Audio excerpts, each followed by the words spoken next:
নমস্কাৰ বন্ধু বান্ধৱীসকল, পুনৰবাৰ স্বাগতম জনাইছোঁ মোৰ ডিফেন্স মাইণ্ড ইউটিউব চেনেলটোলৈ। আজি আপোনালোকলৈ লৈ আহিছোঁ মই অন্য এটা ভাল খবৰ। অসম আৰক্ষীৰ অফিচিয়েল ৱেবছাইট যিটো slprbassam.in, সেই অফিচিয়েল ৱেবছাইটটোত অসম আৰক্ষীৰ কনষ্টেবলৰ পদবিলাকৰ কাৰণে এখন নটিচ জাৰি কৰিছে। সেই নটিচখনতনো কি লিখা আছে আপোনালোকক দেখুৱাবলৈ চেষ্টা কৰিছোঁ। যদিহে মোৰ চেনেললৈ নতুনকৈ আহিছে আপোনালোকে মোৰ চেনেলটো ছাবস্ক্ৰাইব কৰি দিব আৰু ভিডিঅ'টি আপোনালোকে স্কিপ নকৰিব। সম্পূৰ্ণ ডিটেইলছ A to Z দিয়া আছে, আপোনালোকে মাত্ৰ ভিডিঅ'টি ষ্টাৰ্টিঙৰ পৰা এণ্ডিঙলৈ ভালদৰে এবাৰ চাই ল'ব। আহক বন্ধু বান্ধৱীসকল, ভিডিঅ'টি আৰম্ভ কৰোঁ। বন্ধু বান্ধৱীসকল, অসম আৰক্ষীৰ যিটো অফিচিয়েল ৱেবছাইট slprbassam.in, সেই অফিচিয়েল ৱেবছাইটটোত তেওঁলোকে যিখন নটিচ জাৰি কৰিছে, সেই নটিচখন ইয়াত 10 মাৰ্চ 2025 তাৰিখ বুলি দেখুৱাইছে, কিন্তু আজিহে এই অফিচিয়েল ৱেবছাইটটোত উপলব্ধ হৈছে। আৰু সেই নটিচখনত আপোনালোকক দেখুৱাইছোঁ কি লিখা আছে, এবাৰ ভালদৰে চাই ল'ব, ভিডিঅ'টি স্কিপ নকৰিব। ইয়াত দেখাইছে যে ৰিফাৰেঞ্চ ৰিক্ৰুটমেণ্ট ফৰ 1645টা post of constable UB, 2300 post আছে কনষ্টেবল AB আছাম পুলিচ, এটা পোষ্ট আছে কনষ্টেবল UBত, 114টা পোষ্ট আছে কনষ্টেবল UB, এটা post constable AB backlog post যিটো হিলছ ট্ৰাইবৰ কেটেগৰী, আৰু 58টা পোষ্ট আছিলে বোটমেনৰ, 204টা পোষ্ট আছিলে কনষ্টেবল পুলিচ কমিউনিকেশ্যন, 2টা পোষ্ট কনষ্টেবল কাৰ্পেণ্টাৰ, তাৰপাছত 262টা পোষ্ট আছিলে কনষ্টেবল অফ পুলিচ কমিউনিকেশ্যন, 3টা post of constable carpenter in APRO and 1 post of sub officer, আৰু 39টা পোষ্ট ইমাৰ্জেঞ্চি ৰেস্কিউৰ under fire and emergency services Assam in pursuance of advertisement issued on 7/2/2023।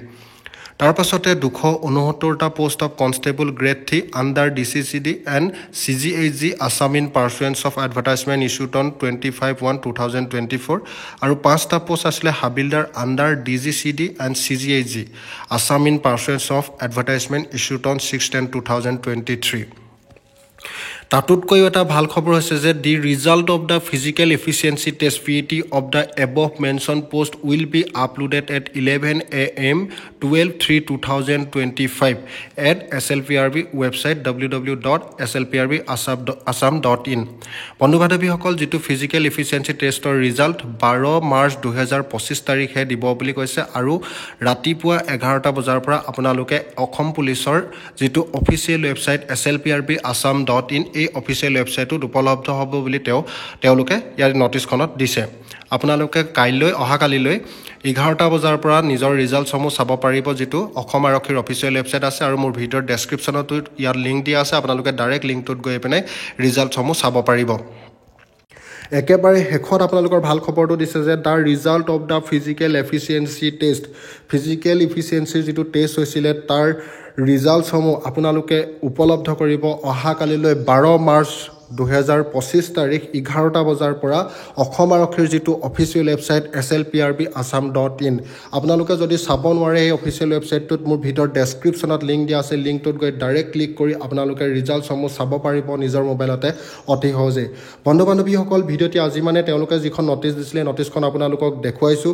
যদিহে আপোনালোকৰ ভিডিঅ'টি ভাল লাগে, ভিডিঅ'টি লাইক কমেণ্ট শ্বেয়াৰ কৰিবলৈ নাপাহৰিব। লগতে আপোনালোকে কোন ঠাইৰ পৰা মোৰ ভিডিঅ'টো চাই আছে কমেণ্ট কৰিবলৈও নাপাহৰিব, আৰু সকলো বন্ধু বান্ধৱীয়ে সহায় হোৱাকৈ আপোনালোকে ভিডিঅ'টি শ্বেয়াৰ কৰি দিব। চ' বন্ধু বান্ধৱীসকল, আজিলৈ ইমানেই। জয় হিন্দ, জয় ভাৰত।